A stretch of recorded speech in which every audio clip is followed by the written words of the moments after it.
Hello, my name is Ram Gopal and the quality test पर आप सभी का स्वागत है। और अभी मैं हूँ यहाँ पर जेएनयू परिसर में और मेरे साथ हैं जेएनयू के स्टूडेंट। तो आपको अपना इंट्रोडक्शन देंगे। जी जी, बताइए हेलो, अपना मेरा इंट्रोडक्शन नाम थोड़ा। मोहम्मद शादान है। मैं एक्चुअली प्रयागराज से बिलोंग करता हूँ, यूपी से। जी, और मैंने अपनी ग्रेजुएशन हिस्ट्री ऑनर्स में अलीगढ़ मुस्लिम यूनिवर्सिटी से की एएमयू है। से गया है। जी, इस साल 2023 का पास्ड आउट हूँ।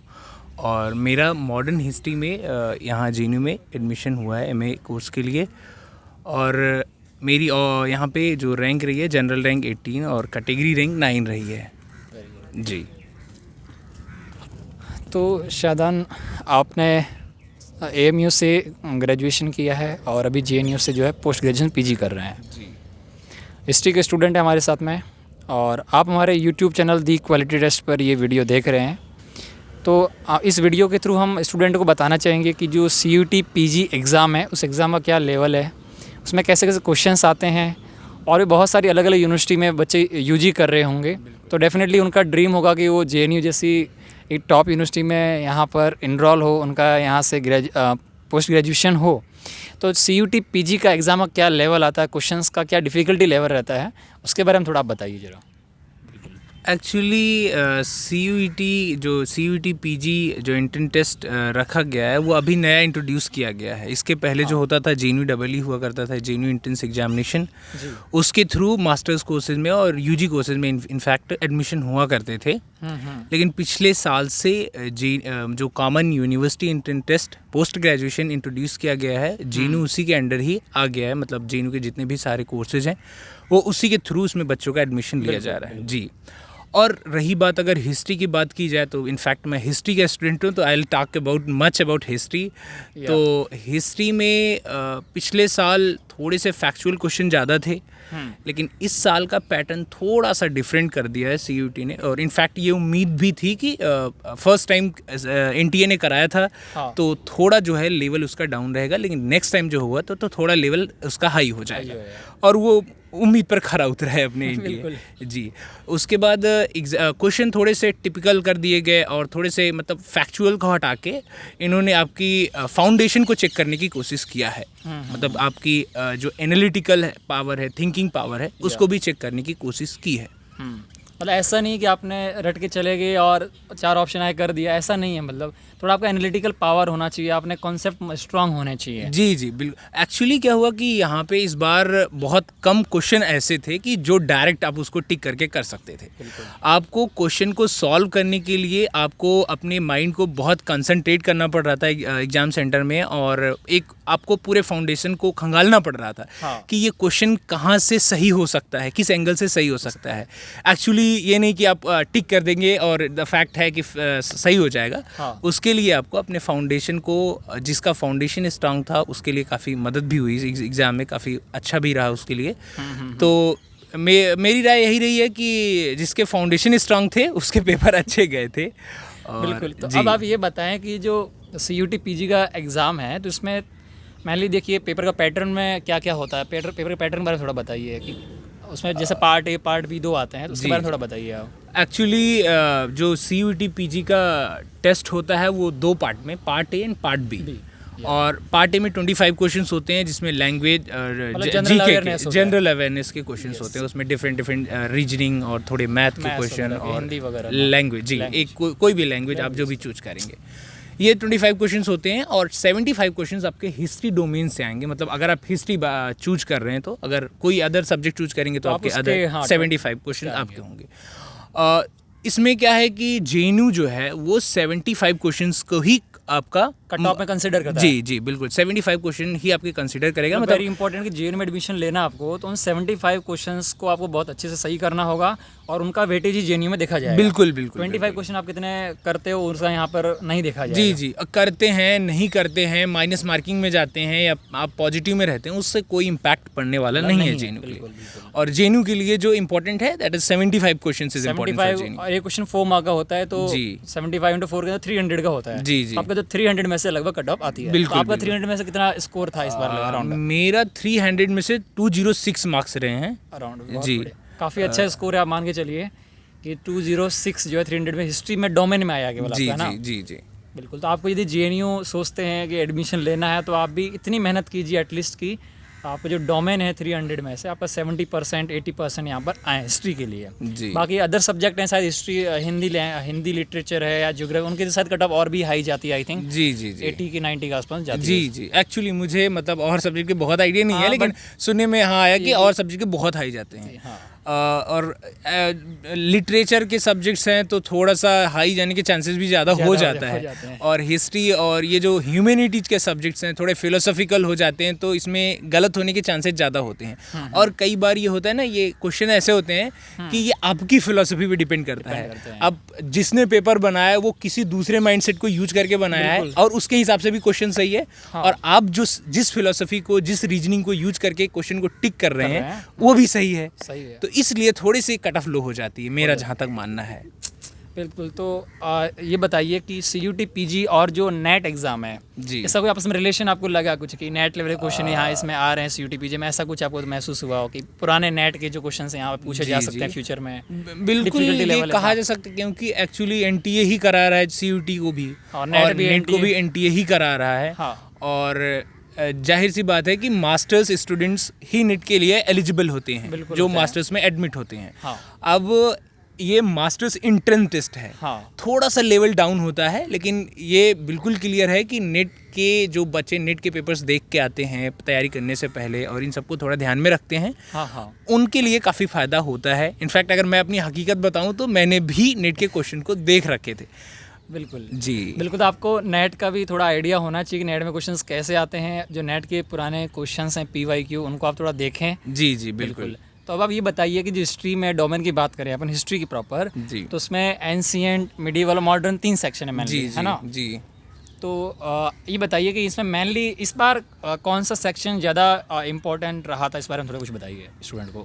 एक्चुअली मैं अभी तो जज नहीं किया इसको, मैं फिर भी आपका कौन सा पोर्शन स्ट्रॉन्ग था कि मेरा ये ज़्यादा स्ट्रॉन्ग है, तो इस बेसिस पे मेरे का थोड़ा बेनिफिट हुआ या स्टूडेंट को पढ़ना चाहिए, इस पे फोकस करना चाहिए? एक्चुअली इस चीज़ को मैं जज ही नहीं कर पाया आज तक। अच्छा। कि ये डिपेंड करता है कि एग्जाम में क्वेश्चन कैसे आ रहे हैं। अब पता चला मॉडर्न आपकी बहुत स्ट्रांग है, लेकिन मॉडर्न से सारे इजी क्वेश्चन आ गए, तो आपको मॉडर्न स्ट्रांग होने का कुछ प्रॉफिट मिला नहीं।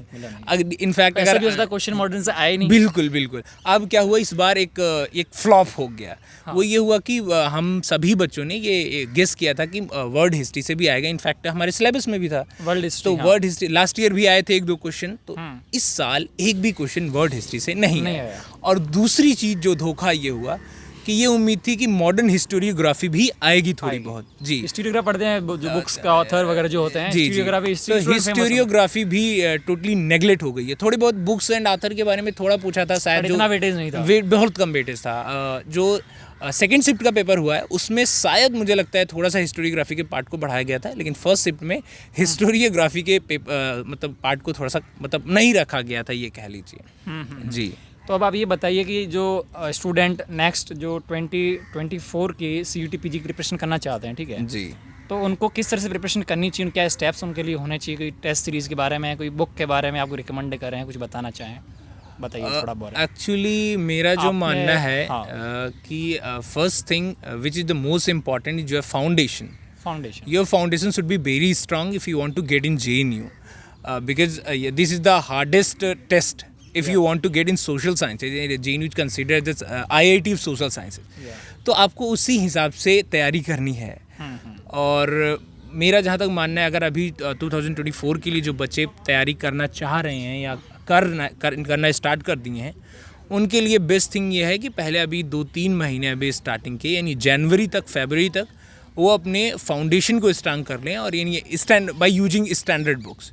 स्टैंडर्ड बुक्स मतलब कि जाहिर सी बात है, अगर कोई हिस्ट्री ऑनर्स कर रहा होगा या हिस्ट्री में इंटरेस्टेड होगा तो NCERT या एक बार हिस्ट्री से तो इंट्रोड्यूस्ड हो ही गया होगा, जो ग्रेजुएशन लेवल की आपकी बेसिक है वो। बिल्कुल। और आप स्टैंडर्ड बुक्स में जैसे कि यूज कर सकते हैं एंशिएंट में RS शर्मा, DN झा है, और मिडवेल के लिए सतीश चंद्र की बुक है जी, मॉडर्न में बिपिन चंद्र है। और एक बुक जो बहुत खास मैं समझा वो है प्लासी टू पार्टीशन, शेखर बंदोपाध्याय की बुक है, और काफ़ी बहुत अच्छी बुक मुझे लगी। इनफैक्ट मैं बहुत कन्विंस रहा उस बुक से। और भी बुक्स हैं, जैसे सुमित सरकार की मॉडर्न इंडिया है। इनफैक्ट हमें सब नहीं पढ़नी है, एटलीस्ट हमें जैसे कि ये बहुत सारे अब अगर आप इकोनॉमिक हिस्ट्री पढ़ना चाहेंगे, मॉडर्न इंडिया की इकोनॉमिक हिस्ट्री पढ़ना चाहेंगे तो आपको सुमित सरकार जरूर पढ़ना पड़ेगा उसके कुछ पार्ट्स को, क्योंकि स्टैटिस्टिक्स जो दी हुई है वो सुमित सरकार में ही दी हुई है। तो पूरी नहीं पढ़नी है आपको, जो इंपॉर्टेंट लगे, जो आप स्टैटिस्टिक्स है या इकोनॉमिक हिस्ट्री पढ़नी है तो वहाँ से कवर कर लीजिए। बाकी आपको सोशल हिस्ट्री पढ़नी है या क्या कहते हैं इंडियन नेशनल मूवमेंट पढ़नी है तो बिपिन चंद्र की इंडिया स्ट्रगल फॉर इंडिपेंडेंस और ये शेखर बंदोपाध्याय की बुक मुझे लगता है इनफ है। तो ये आपने फाउंडेशन में एक बार रीडिंग सभी करें, और इसके अलावा रीडिंग के बाद आपको जैसे टेस्ट सीरीज का कितना इंपॉर्टेंस के बारे में बताइए कि कितने टेस्ट प्रैक्टिस करना चाहिए। एक्चुअली ये जो है स्टैंडर्ड बुक्स के बाद जो स्टेप विच आई फॉलोड वो था कि आपको फैक्ट्स, फिर फैक्ट्स के बिना अगर कोई कॉम्पिटिटिव एग्जाम्स है तो फैक्ट्स के बिना भी आप चल नहीं सकते। Foundation is also very important but facts is much important. आपको फाउंडेशन के साथ आपके फैक्ट्स भी स्ट्रांग होने चाहिए, उस फैक्ट्स के बल पे आप क्वेश्चन को सही कर पाएंगे। तो दूसरी चीज़ ये है कि आप फैक्ट्स के लिए कोई प्रॉपर बुक जो कि थोड़ा सा ऑथेंटिक बुक्स हो, जैसे कि एक gist of NCERT Mahesh Kumar Barnwal की बुक आती है, मैंने कुछ टाइम उसे पढ़ा था। और लास्ट टाइम मैंने आर्य पब्लिकेशन की बुक भारतीय इतिहास करके आती है, हिंदी मीडियम में है, उसको मैंने पढ़ा था, काफ़ी मदद हुई है फ़िलहाल। और तीसरी जो सबसे ज़्यादा इम्पोर्टेंट चीज़ ये है वो ये है कि आप कितने क्वेश्चन सॉल्व करते हैं। जी, क्वेश्चन सॉल्व करना बहुत इम्पोर्टेंट है। मैं अगर अपनी बात करूं तो मुझे लगता है कि तकरीबन 10,000 प्लस क्वेश्चन तो सॉल्व किए ही होंगे हम। वाह, कमाल। तो ये स्टूडेंट के लिए मैं तो कहूँगा इंस्पिरेशन, मोटिवेशन ही है कि इन्होंने लगभग 10,000 क्वेश्चंस देखे हैं, अपनी नज़रों से एक बार एटलीस्ट सॉल्व किए हैं, देखे हैं, और काफ़ी लंबा एक टाइम दिया है प्रिपरेशन के लिए। ऐसा नहीं है कि 10 दिन पढ़े या 1 महीना पढ़ा और जेएनयू में हो गया, इतना भी यहाँ पर ईजी नहीं है। ठीक है, बोलते हैं ना केक वॉक टाइप, इतना भी सरल नहीं है, थोड़ा हरकुलियन टास्क है, थोड़ा डिफिकल्ट है, बट इतना भी इम्पॉसिबल भी नहीं है, आप कर सकते हैं। इन्होंने किया है, देखिए एएमयू से आए हैं और यहाँ जेएनयू में पढ़ रहे हैं। ठीक है, ऐसे बहुत सारे अलग अलग यूनिवर्सिटी से स्टूडेंट यहाँ पर आए होंगे, लेकिन आपको मिलेंगे यहाँ पर। तो टेस्ट सीरीज जरूर इंपॉर्टेंट है। तो अब हम बात करेंगे कि हमारी जो दी क्वालिटी टेस्ट है उससे भी आप उसका एक पार्ट रहे हैं। जी बिल्कुल। आपने काफ़ी सारे टेस्ट सीरीज वहाँ पे टेलीग्राम ग्रुप बनाया था, जहाँ तक मुझे नॉलेज है, वहाँ पे क्विज भी चलाई थी, उसका थोड़ा एक्सपीरियंस शेयर कीजिए जरा। एक्चुअली वही बात है कि हमें क्वेश्चन की ज़रूरत थी। हाँ। स्टार्टिंग में हमने जनवरी में ये एक टेलीग्राम ग्रुप बनाया, बहुत सारे टेलीग्राम ग्रुप थे। हाँ। लेकिन वो बहुत सा एडमिन ने और जो उसके ऑनर थे उन्होंने ब्लॉक कर रखा था कि ग्रुप या क्विज नहीं करा सकते। हाँ। तो हम थे, हमारे दोस्त थे कुछ, हमने मिलके एक टेलीग्राम ग्रुप अलग से बनाया। हाँ। और उस टेलीग्राम ग्रुप का नाम ही रखा हिस्ट्री क्विज फॉर जेएनयू। तो वो भी एक मोटिवेशन रहा है उस दौर का, मतलब कि this group is particularly for JNU. जी, तो वहाँ से हमने क्विज का दौर हमारा वहाँ से शुरू हुआ। हाँ। काफ़ी मदद वहाँ से भी मिली, तो वहाँ से भी हम एटलीस्ट डेली उस ग्रुप में 100 प्लस क्वेश्चन होते थे, 100 प्लस क्वेश्चन डेली हुआ करते थे। देखिए कंटिन्यूटी एक बहुत मायने रखती है। ऐसा नहीं इन्होंने थोड़े दिनों प्रिपरेशन करी और बीच में छुट्टियां मारी और नहीं पढ़े, ऐसा नहीं किया। बहुत मतलब रेगुलर थे, कंटिन्यूस थे, डेली प्रिपरेशन कर रहे थे, अपना एनालिसिस भी कर रहे थे, अपनी परफॉर्मेंस चेक कर रहे थे, क्या कमियां उनको सुधार कर रहे थे।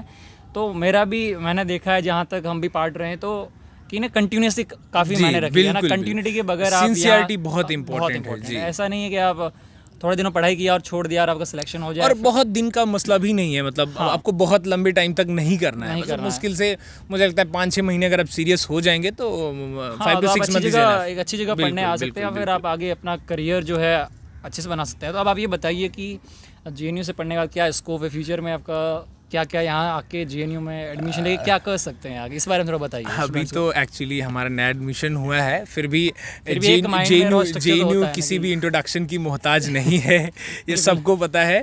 और यह है कि जेएनयू हमेशा से अपने एकेडमिक्स के लिए जानी जाती रही है। बिल्कुल।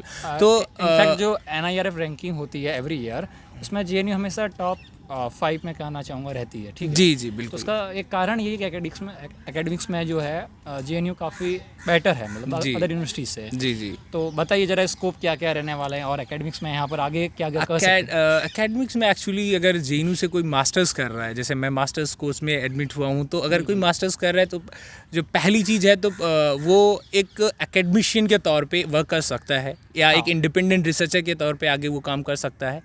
और दूसरा जो इम्पोर्टेंट स्कोप मैं अभी देखता हूँ वो फॉरेन यूनिवर्सिटीज़ से किसी भी मतलब किसी भी जो टॉप दुनिया की टॉप मोस्ट यूनिवर्सिटीज फेलोशिप के थ्रू आप वहाँ जा सकते हैं। हार्वर्ड और आपकी स्टैनफोर्ड हो गया, कैम्ब्रिज हो गया, ऑक्सफोर्ड हो गया, इन सब यूनिवर्सिटीज़ में भी आपको जाने का यहाँ से मौका मिल सकता है। बिल्कुल जी। तो वो भी एक ह्यूमैनिटीज़ बैकग्राउंड होते हुए, ऐसा नहीं कि आपने इंजीनियरिंग किया, बीटेक किया या फिर मेडिकल लाइन से तभी आप फॉरेन जा सकते हो, तो अब ऐसा कुछ नहीं है, वो परसेप्शन बिल्कुल ब्रेक हो चुका है। जी, जी। ह्यूमैनिटीज़ के स्टूडेंट भी काफ़ी सारी फॉरेन यूनिवर्सिटीज़ में जा रहे हैं और काफ़ी कुछ अच्छा रिसर्च के फील्ड में वर्क कर रहे जी हैं। जी ठीक है? जी।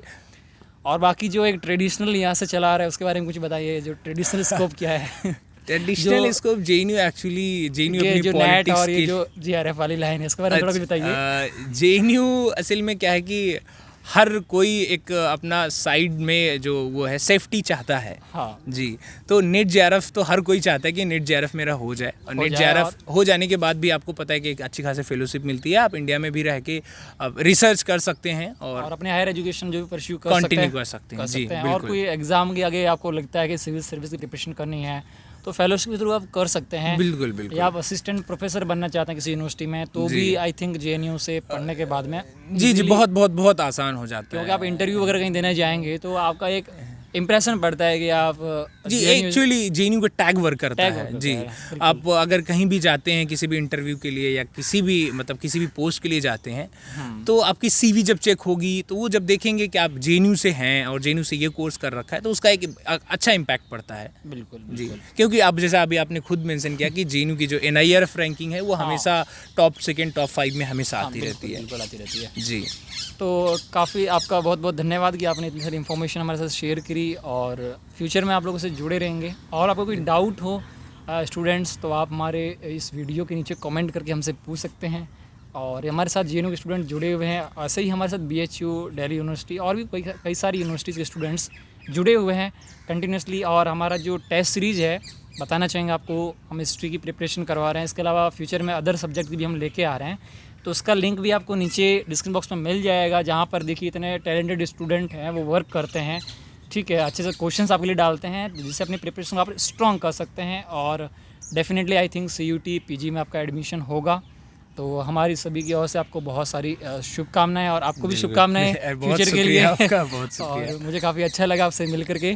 ठीक है सर, मुझे भी मैं बहुत मुझे खुशी हुई कि आपके इस चैनल पे इंटरव्यू देके और जाहिर सी बात है मैं स्टार्टिंग से हिस्सा रहा हूँ तो ये तो जरूर था कि मिलने का एक क्रेज़ था जो आज हम लोग मिल रहे हैं। जी जी बिल्कुल, तो थैंक यू सर, बहुत बहुत धन्यवाद। ठीक है, थैंक यू।